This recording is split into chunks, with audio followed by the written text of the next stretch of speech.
Hello, good morning. Ayan, bibisitahin natin yung isang punong apple sa backyard ko na inunahan ako ng mga ibon, pero kahit paano is may natitira pa naman. Ayan guys, ang lalaki, ang laki. Oh. Ayan, marami pa namang bunga. Mana na iyon, si ibon. Ayan pa. Oh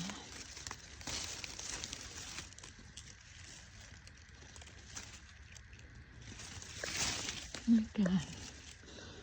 Hi. Ayan, magandang panahon kaya nakalabas ng bahay. Ayun, mayroon pa nga naiwan.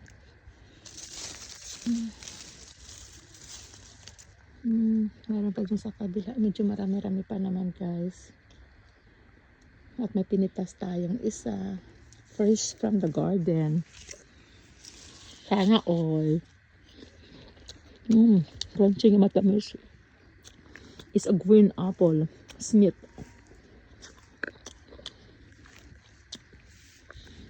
Masarap siya, matamis. Ayan. Wow. It's a big. Mayroon pa dito.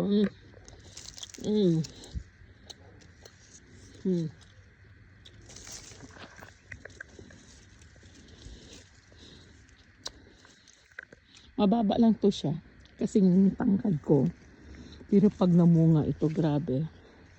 Ang dami niyang bunga. Kaso lang, kailangan lagyan mo ng net. Kasi pag hindi, nauubos ni ibon agar na.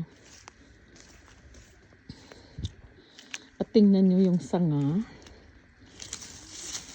Minsan na naputol na sa sobrang dami ng bunga. At saka crunchy, matamis.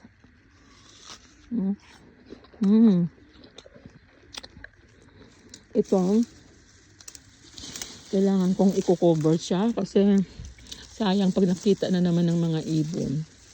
Uunahan naman nila ako niyan. Pero hindi ko masyado, medyo maasin pa ng konti. Kaya talagyan ko siya muna ng cover para hindi makikita. Kasi pag bumagsak ang mga ibon dito guys, ang dami-dami nila. Kaya walang matitira. Wala naman akong net ngayon dito at kakaunti lang din naman to. Mahirap paglagay ng net. Kaya kubitan ko na lang sa paano para hindi makita ng ibon.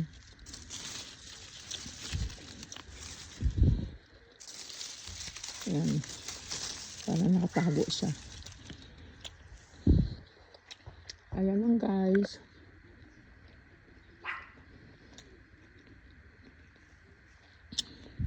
Ito yung aming backyard. Ang hirap mag-maintain pag maraming